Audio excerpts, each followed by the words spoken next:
Hello everyone, कैसे हैं आप लोग। अभी तक हम लोगों ने सेक्शन 6 तक कवर कर लिया है। तो अगर आप लोगों ने इससे पहले की वीडियो नहीं देखी है तो आप उसको देख लीजिएगा। फिर आज से हम लोग स्टार्ट करने वाले हैं सेक्शन 7। ठीक है। तो सेक्शन 7 बात करता है कि जो एक्सेप्टेंस है वो एब्सोल्यूट होनी चाहिए। Acceptance must be absolute. In order to convert a proposal into promise the acceptance must be absolute and unqualified.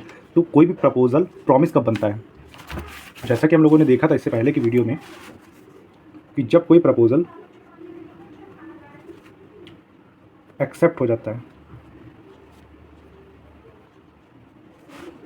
तो वो प्रॉमिस बन जाता है। ठीक है। तो यहाँ पे जो ये एक्सेप्टेंस है, इस सेक्शन में, सेक्शन 7 में ये बताया गया है कि जो ये एक्सेप्टेंस है वो एब्सोल्यूट होनी चाहिए और अनक्वालिफाइड होनी चाहिए। अनक्वालिफाइड मतलब विदाउट एनी कंडीशन होनी चाहिए। एग्जांपल से समझते हैं। ए ने बी से कहा, बाई लेटर या जैसे भी, बी से कहा कि मैं अपना घर 50 लाख में बेचना चाहता हूँ। ठीक है, बी को कहा, और बी ने कहा ठीक है, मैं तुम्हारा घर 50 लाख में खरीद लूँगा। तो यहाँ पे ये प्रपोजल गया बी के पास और बी ने उसको एक्सेप्ट कर लिया एज टू एज। ठीक है, जैसा 50 लाख का बात हुई उसी 50 लाख को इसने बी ने एक्सेप्ट कर लिया। तो यहाँ तो ये हो गया एब्सोल्यूट एक्सेप्टेंस। ठीक है, तो ये एब्सोल्यूट एक्सेप्टेंस है, तभी ये वैलिड है। ठीक है। अब बात करते हैं अनक्वालिफाइड एक्सेप्टेंस की।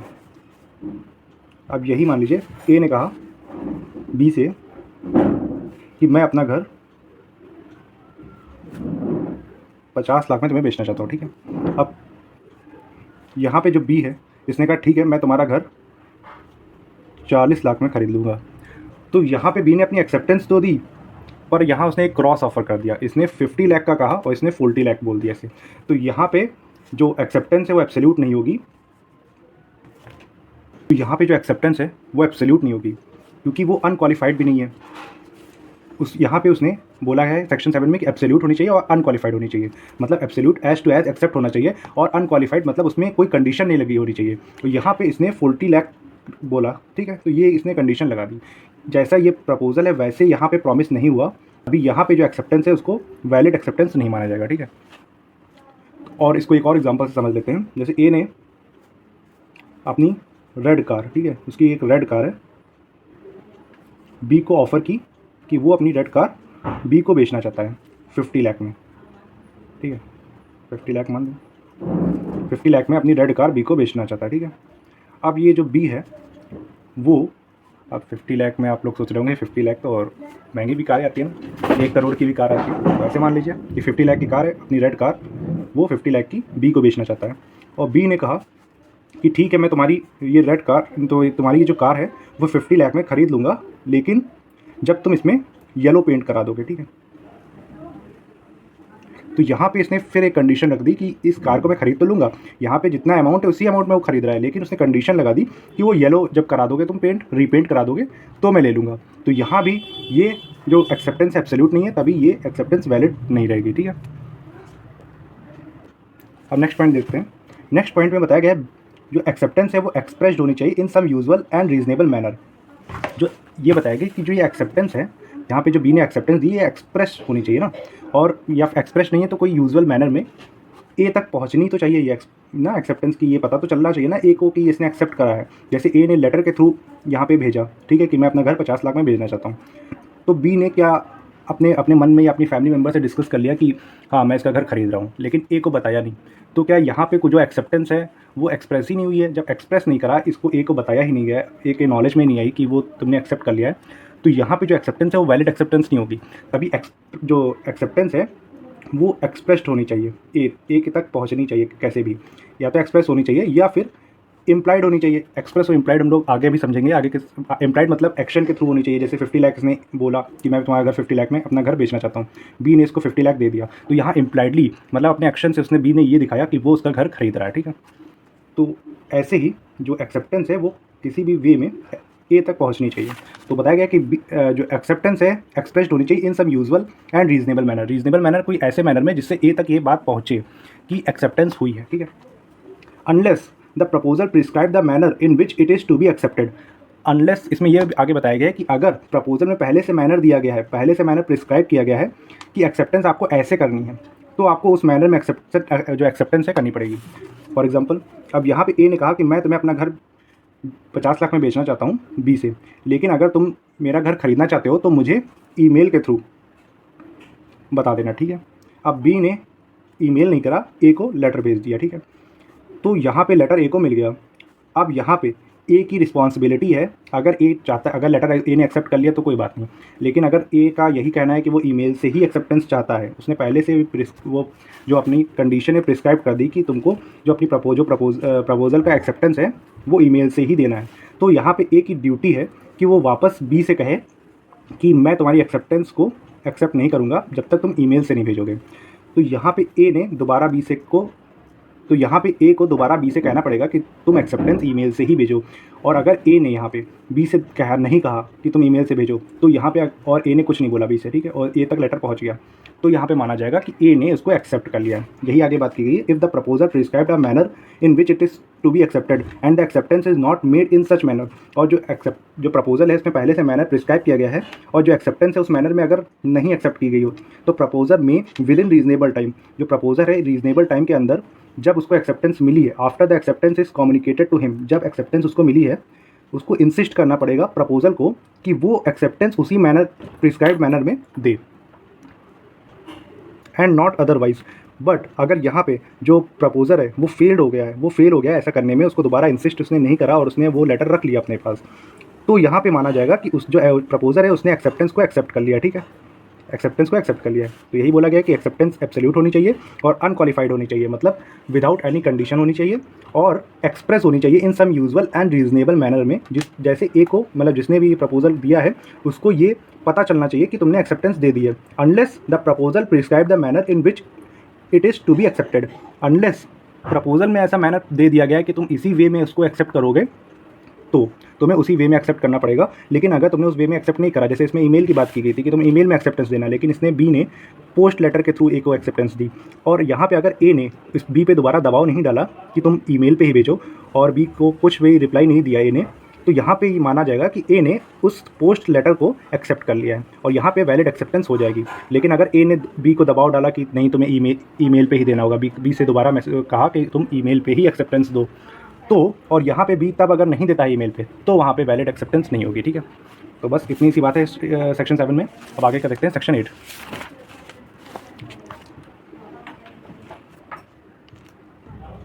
तो सेक्शन 8 बात करता है एक्सेप्टेंस बाय परफॉर्मिंग कंडीशन और रिसीविंग कंसिडरेशन। सेक्शन 8 इतनी सी बात करता है कि जो एक्सेप्टेंस है वो तब भी मान ली जाएगी अगर जो प्रपोजल में कंडीशन दिया गया है उसको परफॉर्म कर दिया जाए, या फिर जो उसमें जो प्रपोजल में जो कंसिडरेशन है उसको अगर रिसीव कर लिया जाएगा, तो मान लिया जाएगा कि यहाँ पे एक वैलिड एक्सेप्टेंस हो गया है और वहाँ पे इन लोगों के बीच कॉन्ट्रैक्ट बन गया है। पढ़ते हैं। Performance of condition of a proposal और the acceptance of any consideration for a reciprocal promise which may be offered with a proposal is an acceptance of the proposal. इसको एग्जाम्पल से समझते हैं। तो सेक्शन 8 बात करता है जो एक्सेप्टेंस है वो दो तरीके से हो सकती है। पहला, जो प्रपोजल में जो कंडीशन दी गई है, ठीक है, जो प्रपोजल में कंडीशन दी गई हैं उसको एक्सेप्ट कर लिया, अगर जिसको प्रपोजल भेजा है उसने वो कंडीशन एक्सेप्ट कर ली है, ठीक है, तो यहाँ पे माना जाएगा कि यहाँ पे एक्सेप्टेंस हो गई। या फिर जो इन लोगों में प्रॉमिस हुआ, रेसिप्रोकल प्रॉमिस हुआ, ठीक है,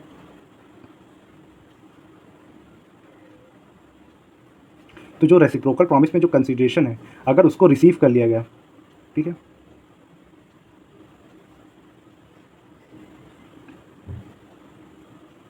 तो जो रेसिप्रोकल प्रॉमिस है उसके जो कंसिडरेशन अमाउंट है या फिर जो भी कंसिडरेशन है अगर उसको रिसीव कर लिया गया, तो मान लिया जाएगा कि यहाँ पे एक एक्सेप्टेंस हो गई। रेसिप्रोकल प्रॉमिस हम लोग आप पहले समझ चुके हैं जो इंटरप्रिटेशन क्लॉज में, तब भी आपको दोबारा बता दे रहे हैं। जैसे ये है, ए ने बी से को कहा कि मैं अपना घर 50 लाख में बेचना चाहता हूँ, और बी ने कहा ठीक है मैं तुम्हारा घर 50 लाख में खरीद रहा हूँ। तो यहाँ पे इन लोगों के बीच एक रेसिप्रोकल प्रॉमिस हो गया, ठीक है। रेसिप्रोकल प्रॉमिस क्यों? ए का रेसिप्रोकल प्रॉमिस है कि ए 50 लाख रुपए मिलते ही बी को ये घर दे दे, और बी का रेसिप्रोकल प्रॉमिस है कि वो घर उससे तभी मिलेगा जब वो 50 लाख रुपए दे देगा, ठीक है। तो अगर इन दोनों में जो रेसिप्रोकल प्रॉमिस है उसमें जो कंसीडरेशन है, ठीक है, जो कंसीडरेशन है वो अगर यहाँ पे ए ने रिसीव कर ली, बी ने इस रेसिप्रोकल प्रॉमिस में तुरंत अपना ये 50 लाख ए को दे दिया, तो यहाँ पे मान लिया जाएगा कि by receiving consideration in reciprocal promise there is an valid acceptance. Okay, तो यहाँ पे एक वैलिड एक्सेप्टेंस हो गई। किसी प्रपोजल, इसे बोला गया है कि किसी प्रपोजल की कंडीशन को परफॉर्म करके या उस प्रपोजल में जो जो रेसिप्रोकल प्रॉमिस हुआ है तुम लोगों के बीच, दोनों के बीच, उसमें कंसीडरेशन को रिसीव करके, एक्सेप्ट करके एक वैलिड एक्सेप्टेंस मान ली जाएगी उस प्रपोजल की, ठीक है। तो इसको एग्जांपल से समझते हैं।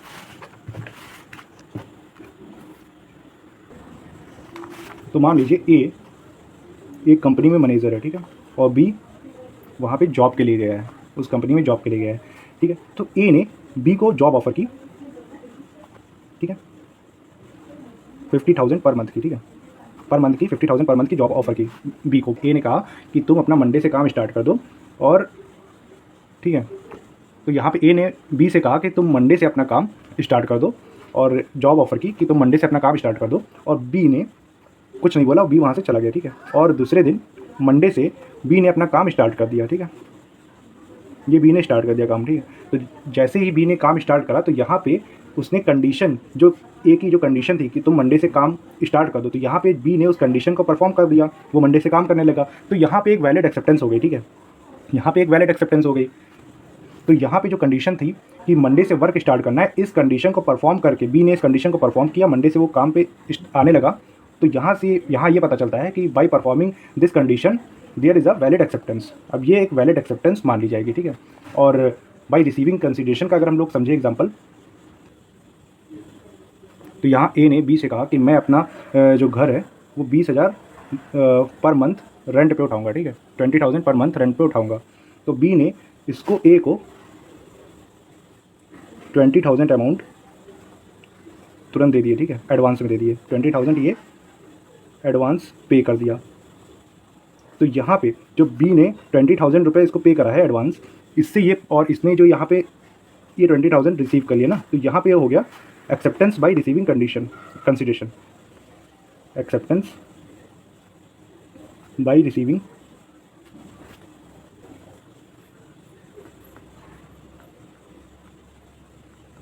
ठीक है। तो यहाँ पे जो 20,000 रुपये ए ने ले लिया और बी ने तुरंत 20,000 रुपये दे दिया, तो यहाँ पे मान लिया गया कि यहाँ पे अब ये वैलिड एक्सेप्टेंस हो गई, क्योंकि यहाँ पे कंसीडरेशन अमाउंट रिसीव कर लिया गया, तो यहाँ पे इन लोगों के बीच एक वैलिड एक्सेप्टेंस हो गई। तो एक्सेप्टेंस दो तरीके से हो सकती है, या तो बाय परफॉर्मिंग द कंडीशन, जैसे इसमें जो कंडीशन थी कि मंडे से वर्क स्टार्ट कर दो, ठीक है, या फिर बाय रिसीविंग कंसीडरेशन। यहाँ पे जैसे इसने 20,000 रुपये दिए, इन लोगों में एक वैलिड एक्सेप्टेंस हो गई, बी ने एक वैलिड एक्सेप्टेंस दे दिया 20,000 रुपये देके कि वो 20,000 पर मंथ रेंट का हाउस, ये इसमें ये जो प्रपोजल था उसको एक्सेप्ट करता है, ठीक है। तो यहाँ पे तो हो गया वैलिड एक्सेप्टेंस। अब इसको एक केस लॉ से समझते हैं तो और अच्छे से समझ में आएगा। तो केस है हरभजन लाल वर्सेस हरचरण लाल। तो इस केस में जो हरचरण लाल हैं ये फादर हैं,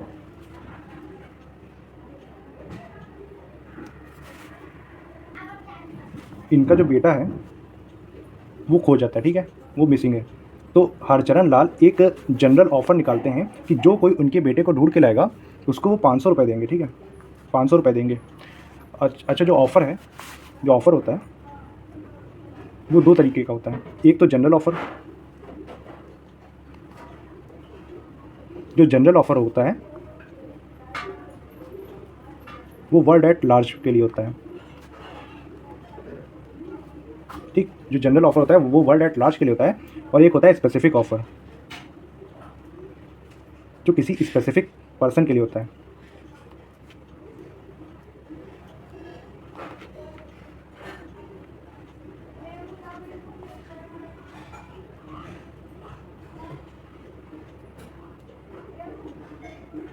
तो ऑफ़र दो तरीके के होते हैं। जनरल ऑफ़र जो होता है जो वर्ल्ड एट लार्ज के लिए निकाला जाता है, ठीक है, जो सभी के लिए निकाला जाता है।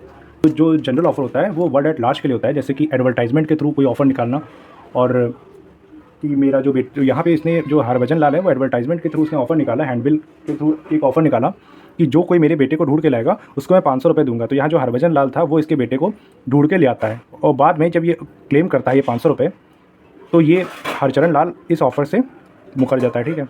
बाद में जब ये कोर्ट में फैसला जाता है तो कोर्ट ये डिसाइड करती है कि जो हरचरण लाल है वो बाउंड है अपने इस ऑफ़र के लिए, क्योंकि उसने जो ऑफ़र निकाला था वो जनरल ऑफ़र था, और क्योंकि वो जनरल ऑफ़र था वो वर्ल्ड एट लार्ज के लिए था, और जो भी इस ऑफ़र की कंडीशन को परफॉर्म करेगा, जैसे इसने यहाँ पे जो हरभजन लाल है उसने इस ऑफ़र की जो हरभजन लाल है उसने इस ऑफ़र की कंडीशन को परफॉर्म करा था। इस ऑफ़र की कंडीशन था कि जो कोई इसके बच्चे को ढूंढ के लाएगा वो उसको 500 रुपये देगा।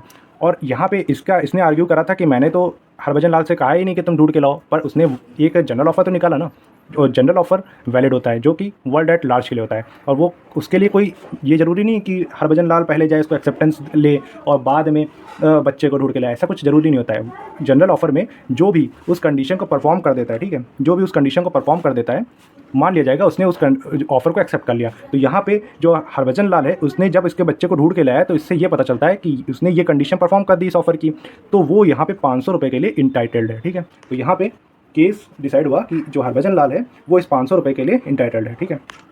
तो इस केस से ये पता चलता है कि जो जनरल ऑफ़र है, जो ऑफ़र है वो जनरल ऑफ़र भी हो सकता है, स्पेसिफिक ऑफ़र भी हो सकता है, और जो ऑफ़र है उसको अगर उसकी कंडीशन को कोई परफॉर्म कर देता है तो मान लिया जाएगा कि वहाँ पे एक वैलिड एक्सेप्टेंस हो गई है और दोनों के बीच कॉन्ट्रैक्ट हो गया है जिसको फुलफिल करना पड़ेगा, उसको परफॉर्म करना पड़ेगा, ठीक है। केस लॉ नोट कर लीजिए वीडियो पॉज करके। चलिए next important case law cover करते हैं। तो केस है Carlill versus carbolic smoke ball company, ठीक है। तो इस केस में इस कंपनी ने एक एडवर्टाइजमेंट निकाला कि जो कोई हमारी स्मोक बॉल यूज़ करेगा रोज़ 3 बार 2 हफ्ते तक तो उसको इन्फ्लुएंजा नहीं होगा, ये हमारी गारंटी है, ये कंपनी ने गारंटी दी, ठीक है। तो इस गारंटी के लिए इन्होंने ये एडवर्टाइजमेंट निकाला जिसमें बताया कि जो कोई इनकी स्मोक बॉल यूज़ करता है उसके बाद भी अगर उसको इन्फ्लुएंजा होता है तो कंपनी उसे 100 पाउंड देगी, जिसके लिए कंपनी ने पहले से ही 1000 पाउंड बैंक में डिपॉजिट कर दिया है, ठीक है। ये कंपनी ने बताया कि उसने 1000 पाउंड एक बैंक में डिपॉजिट कर दिया है, और जो कोई उनकी स्मोक बॉल यूज़ करने के बाद भी अगर उसको इन्फ्लुएंजा हो जाता है तो वो उसको 100 पाउंड ऐसा रिवॉर्ड देगी, ठीक है। तो मिसेस कार्लिल ने इनकी स्मोक बॉल यूज़ की ऐसे ही जो जिस प्रिस्क्राइब मैनर में उन्होंने बताया था कि रोज़ 3 बार हफ्ते में 2 बार तक उन्होंने यूज़ की, ठीक है। उसके बाद भी उनको इन्फ्लुएंजा डिसीज़ हो गई। तो मिसेस कार्लिल ने कंपनी से ये 100 पाउंड क्लेम किए। तो कंपनी ने बोला कि हमने ऑफ़र तो दिया था लेकिन आपने इसकी कोई एक्सेप्टेंस नहीं दी, तो चूँकि आपने कोई एक्सेप्टेंस नहीं दी तो हम लोगों में कोई वैलिड कॉन्ट्रैक्ट ही नहीं हुआ, तो आपको 100 पाउंड देने के लिए हम बाउंड नहीं हैं। तो मिसेस कार्लिल ने इन पर केस कर दिया, इसकी कंपनी पे केस कर दिया। तो कोर्ट में डिसाइड हुआ कि जो ये प्लांटिफ हैं मिसेस कार्लिल, उन्होंने एडवर्टाइजमेंट की कंडीशन को एज टू एज परफॉर्म किया और कंडीशन कंप्लीट कर दी। तो यहाँ पे इन दोनों के बीच, कंपनी और मिसेस कार्लिल के बीच एक वैलिड कॉन्ट्रैक्ट फॉर्म हो गया, क्योंकि ये जो कंपनी है इसने एडवर्टाइजमेंट के थ्रू एक ऑफ़र निकाला जो कि एक जनरल ऑफ़र है, और जनरल ऑफ़र की एक्सेप्टेंस कंडीशन को परफॉर्म करके दी जाती है। जैसा कि हम लोगों ने सेक्शन 8 में देखा था कि अगर कोई ऑफ़र निकाले और उसकी कंडीशन को परफॉर्म कर दे तो ये मान लिया जाएगा कि उसने उस कंडीशन को एक्सेप्ट कर लिया। तो जनरल ऑफ़र में भी केवल ऐसा कोई ज़रूरी नहीं कि आप एक्सेप्टेंस उसको दिए जाके, जनरल ऑफ़र में अगर आपने कंडीशन को परफॉर्म कर दिया तो मान लिया जाएगा कि आपने यहाँ पे आपकी एक्सेप्टेंस हो गई। तो therefore if the person perform the condition specified in the general offer then it will amount to acceptance of the offer. तो यहाँ पे कोर्ट ने डिसाइड किया कि जो मिसेस कार्लिल हैं वो इस 100 पाउंड के लिए इंटाइटल्ड है, ठीक है।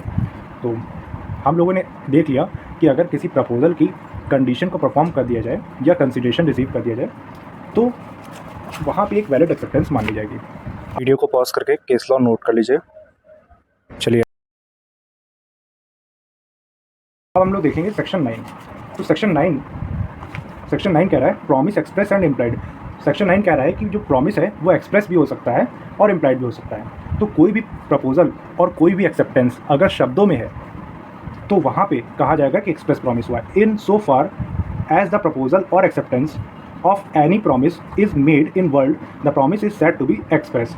कोई भी प्रपोजल और कोई भी एक्सेप्टेंस अगर शब्दों में है तो वहाँ कहा जाएगा कि एक्सप्रेस प्रॉमिस हुआ, ठीक है।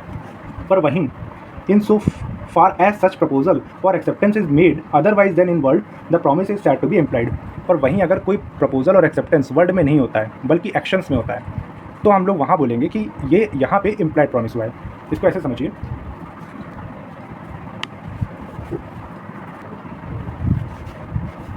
कि जो एक्सप्रेस प्रॉमिस है, ठीक है,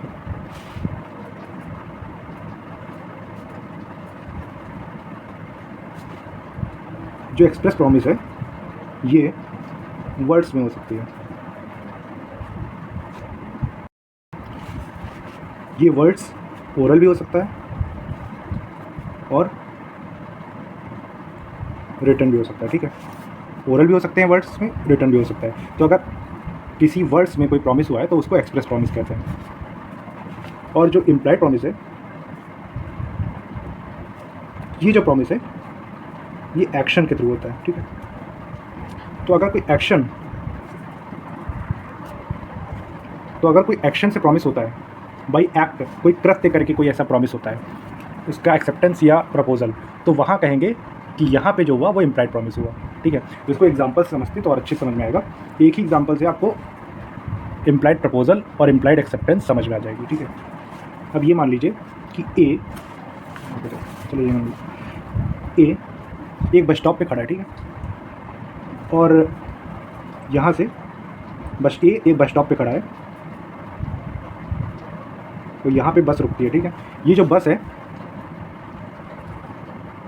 ये लखनऊ टू आगरा की है, ठीक है। तो जैसे ये बस स्टॉप पे रुकी तो यहाँ पे ये बस का एक इम्प्लाइड प्रपोजल हुआ कि जो कोई आगरा जाना चाहता है वो इस बस पे चढ़ जाए, ठीक है। तो ये एक इम्प्लाइड प्रॉमिस हो गया। बस का रुकना यहाँ पे एक अपने आप में इम्प्लाइड प्रॉमिस है। और ए का बस पे चढ़ना, ए इस बस पे चढ़ता है और बैठ जाता है, यहाँ पे ए का इम्प्लाइड एक्सेप्टेंस हुआ है कि अगर वो इस बस पे चढ़ा है तो वो आगरा जाना चाहता है और उसको बस का जो किराया है वो देना पड़ेगा। तो यहाँ पे इम्प्लाइड प्रपोजल क्या हुआ और इम्प्लाइड एक्सेप्टेंस क्या हुआ, ये आपको समझ में आ गया होगा। और ऐसे एक और एग्जांपल है, उसे समझ लीजिए कि ए है, ये बी के रेस्टोरेंट में जाता है खाना खाने, ठीक है। तो यहाँ पे ए ने फूड ऑर्डर करा, ठीक है, ए ने फूड ऑर्डर करा। तो यहाँ पे इन दोनों के बीच एक इम्प्लाइड प्रॉमिस हो गया कि अगर ए यहाँ पे फूड ऑर्डर कर रहा है तो फूड जो ये खाना खाने के बाद इसका जो बिल बनेगा वो ए को पे करना पड़ेगा। तो ये भले इन लोगों में कोई कॉन्ट्रैक्ट बोल के नहीं हुआ, पर ये एक इम्प्लाइडली एक एक्शन से ऐसा हो गया, अगर वो गया है रेस्टोरेंट में तो उसको पे तो करना पड़ेगा। अगर उसने फूड ऑर्डर किया है तो फूड ऑर्डर करना और उसका पेमेंट करना, ये एक इम्प्लाइड प्रॉमिस हो गया, ठीक है। तो अच्छे से आपको समझ में आ गया होगा क्या एक्सप्रेस है क्या इम्प्लाइड है। ये कोई ज़्यादा टफ नहीं है, बस इसमें 3 सी बातें। इन so far as the proposal और acceptance of any promise is made in word, अगर वर्ड्स में है तो प्रॉमिस को एक्सप्रेस कहा जाएगा, और अगर वर्ड्स में नहीं है अदरवाइज देन इन वर्ड तो उस प्रॉमिस को इम्प्लाइड प्रॉमिस कहेंगे। और प्रॉमिस क्या होता है, कोई ऑफर, उस ऑफर का एक्सेप्टेंस, उसको प्रॉमिस कहेंगे, ठीक है। तो एक्सप्रेस प्रॉमिस ओरल भी हो सकता है, रिटन भी, और इम्प्लाइड एक्शन के थ्रू होता है, मतलब कृत्य करके। जैसे यहाँ पे बस रुकी तो ये बस का एक इम्प्लाइड प्रपोजल है कि जो वहाँ ये लखनऊ टू आगरा की बस है, तो जो आगरा जाना चाहेगा वो चढ़ जाएगा इस पर, और जो चढ़ा तो उसका मतलब ये इम्प्लाइड एक्सेप्टेंस हुई यहाँ पे। अब उसको यहाँ पे तो पे करना ही पड़ेगा इस जो भी बस का किराया होगा, तो ये इम्प्लाइड एक्सेप्टेंस हो गई। तो होप करता हूँ आपको ये सेक्शन अच्छे से समझ में आ गए होंगे। तो नेक्स्ट वीडियो में हम लोग आगे के सेक्शंस को कवर करेंगे। तो अगर आपको वीडियो अच्छी लगी हो तो वीडियो को लाइक कर लीजिएगा, और अगर आपने अभी तक चैनल सब्सक्राइब नहीं किया है तो प्लीज़ सब्सक्राइब कर दो। और ठीक है, मिलते हैं नेक्स्ट वीडियो में। Thank you.